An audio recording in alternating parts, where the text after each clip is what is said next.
This was a big week for VR. Mark Zuckerberg goes in depth describing how he envisions the future of VR taking on the form of an Oasis essentially, but without it being centrally controlled by any one entity, including themselves and any potential Easter egg hunters or gunters, I should say. Outside of that, we have a ton of new game updates, and I mean a ton, with several new release dates, updates to the existing game, and much more. All of that, but first let's talk real quick about the newest Quest update, because if you haven't heard about it yet, it's pretty interesting. Oculus is ready to release version 31, which I hope finally gives me the new UI. I've been stuck on the old UI because I'm always the last to get new features for some reason, and while I prefer the old UI, I'm just not up to date on the user experience, which is obviously important for making videos, so come on Oculus, what's going on here? But anyways, playing with friends will now be easier in the limited number of games that support Oculus's multiplayer features. You'll now be able to invite your friends to join you in a game without actually leaving the game. You'll be able to manage who you're playing with and even rejoin your friends if you get separated.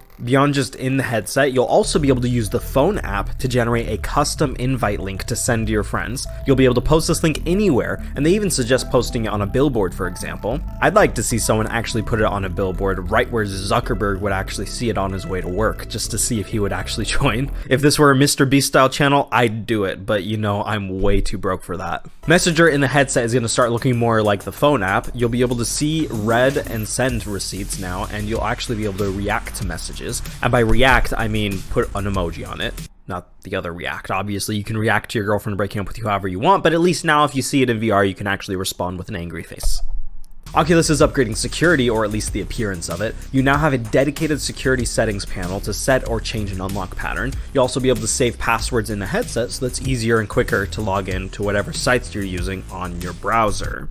Wink wink. They're quick to point out that the passwords will remain encrypted on the headset, so you tinfoil hat wearing Facebook haters can stop writing that comment now. Your information is supposedly safe. Beyond all that, the Oculus Quest 2 just turned into an augmented reality device. Version 31 will allow the developers to access the Passthrough API to build and test mixed reality experiences with it. This effectively makes the Quest 2 the absolute most feature-packed headset that you can get right now, and it's the cheapest. It is absolutely incredible. As far as what this will actually look like, the API will allow you to do three things as a developer. First, you'll be able to blend things together through composition, or in other words, blend the virtual world with the real world. Second, you'll be able to style the pass-through environment through a variety of predefined tints and styles and filters. And then lastly, you'll be able to use custom geometry, and I'm not really sure what that'll look like, but you know, take a look at this video, it'll give you an idea of what that looks like. Speaking of Oculus updates, Zuckerberg is pretty visionary when it comes to VR. He imagines the future to be a lot like the Oasis from Ready Player One, as he explains in a recent interview. He calls it the Metaverse, however, and he imagines it to be an open platform that all users can access from literally any device,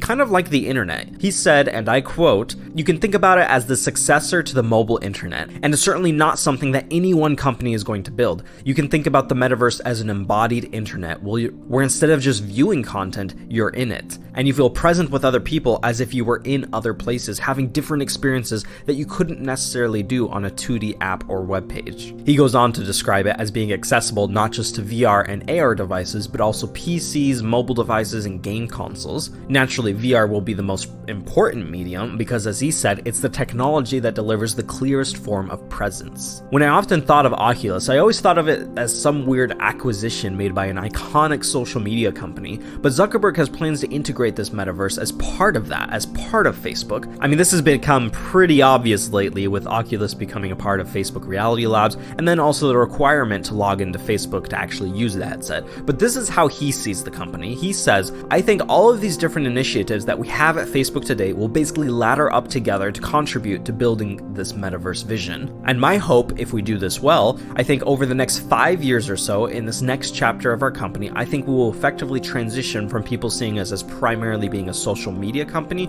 to being a metaverse company." And surprisingly enough, he doesn't hope that Facebook will be the only company controlling this metaverse. In fact, he doesn't want any company to be controlling the metaverse. I think a good vision for the metaverse is not that any one specific company builds it, but it has to have a sense of interoperability and portability. You have your avatar and your digital goods, and you want to be able to teleport anywhere. You don't want to just be stuck within one company's stuff. But even within that, there's a lot of questions about how that works. Is it interoperable because it's decentralized in the way that a bunch of crypto work is being designed now, so there's kind of no central dependency? It's not just interoperable, but there's no centralized control points? Or is it interoperable because there are some bodies that set standards and enable a bunch of these experiences to work together? Now this fascinates me. Not too long ago, I just toured Somnium Space, which is a VR platform that works off of NFTs. While the space itself is operated by one company, the goods inside of it are owned on the blockchain and cannot be controlled by the platform that gives you the space to use it. These NFTs are avatars, artwork, and even plots of land within that world. Thrillseeker recently criticized the idea of this false scarcity because obviously there's an unlimited amount of digital space, so why would you limit it just to give it value and sell it, which is a fair argument. I'm still not quite sure how I feel about it, but the Somnium space is just one world, and what Zuckerberg is imagining is much bigger than that. In this metaverse imagined by Zuckerberg, Somnium Space and all these other platforms would be a place that you could visit within the metaverse. And if you haven't clicked off the video by now, you honestly deserve a cookie because all of this talk is extremely vague and hard to imagine in actual practice. And honestly, I'm skeptical that anything like this will ever actually exist until someone has a concrete idea of what it would look like and how it would work. It's not like we're lacking the technology to know how this would work or have the creativity to imagine what it would look like. We're just lacking the imagination to create an actual concrete idea of what this would be. Personally, I just want to be able to put on my headset and then invite my friends over into my own personal VR space that is completely customizable by me. Like, instead of putting on the headset and being inside the Oculus home we have now, it's now my virtual home, and I can have some friends come over and join me in it. Or I could go over to my friend's house or go to a public world with an event going on, kind of like, VR chat. But instead of it being like, you have to open the app up and load up VR chat, you're just automatically already in it as soon as you put on the headset, and it integrates with every other experience that you own. So for example, the integration would allow you to travel, well, kind of like what Oculus has been implementing recently, but you get your friends and you all travel to the same app, and you could do it, and I'm hoping, independent of platforms. So like right now with this feature, you can only do it within Oculus. You can't do it with people who are playing on PC on Steam VR, for example. Whether or not what I just described is the kind of metaverse Zuckerberg is imagining, I'm not really sure, but I don't need a radical change from what we already have. I just want the experiences that we already have, like VR chat, to be integrated into the very nature of VR, if that makes any sense. This video is going to be long, but before it ends, I do need to talk about some huge game updates that we've got for this week. As far as new games go, we just got a date for Lone Echo 2, the last Rift exclusive game coming from Oculus, and it probably any developers. Lone Echo 1 was one of the most polished VR experiences ever released, on par with Half-Life Alyx, so I have really high hopes for the sequel. If you're a fan of Echo VR, you might consider getting it, even if you don't have a PC yet, because you'll actually get a free skin to use in Echo VR. This game releases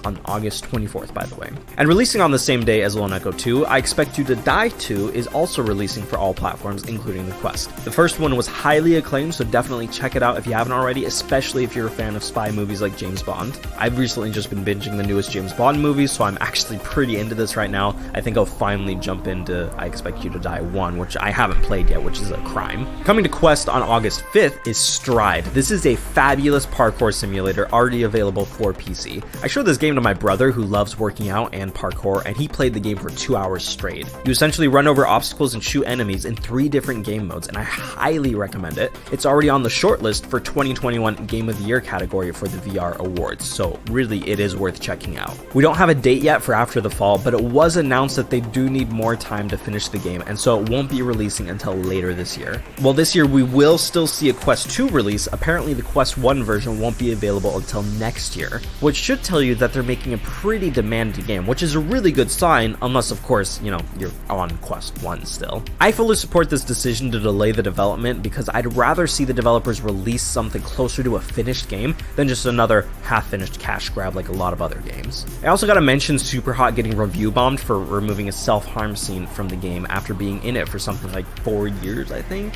Now this is a very touchy subject, but I was honestly surprised that they had this scene in the game at all when I first played it several years ago. That said, I never got upset by it or thought that it should have been removed. And let me just say, I've lost people extremely close to me to this sort of thing, so I don't take this subject lightly. The scene plays an important role in the story and lore of the game, and by removing it, you're removing a piece of art. It's almost like taking the penis off the statue of David. Sure, it might make it more comfortable to look at, but you're still desecrating some art. If they had just removed the scene a lot earlier, like say a couple weeks or a couple of months after the game was released, it would have been a lot less ridiculous than removing it now. The game has been been an iconic part of VR for several years now. It's really dumb to now, after 4 years, go back and change it, especially since it already gave users the option to include that scene or not if they were sensitive to it. At the end of the day, the argument is that no one is going to see that part of the game and then decide to hurt themselves any more than someone playing a shooting game is more likely to go out and shoot up people. It's not a very strong argument, I'll admit, but it's there, and I kind of agree with it a little bit. Anyways, people are so upset by the removal of the game got a massive review bomb, which I really don't think is the right way to react at all.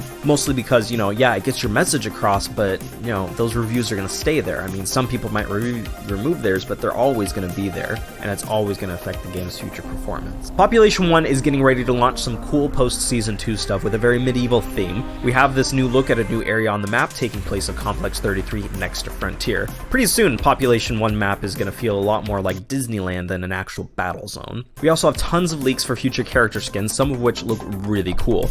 More info on that will be coming up in an upcoming video, so be sure to subscribe if you want to see that. And the last bit of news I want to mention is Larsonaut's massive update. If you haven't played the game in a while, it might be worth trying again, as their latest update adds manual reloading among several other immersive features. They fittingly call it an immersive overload update, and it's a big one. So definitely check that out if you have the game and haven't played it in a while. But that's it for this video. Thank you to all my YouTube members, and appreciate anybody watching to the end. I know this one was probably a little bit longer. I actually don't know. Looking at the video, I'm gonna go edit right now and see how long it is, but it feels pretty long just looking at the script, so hopefully it's not too crazy. But thank you for making it to the end. That's it. I'm out.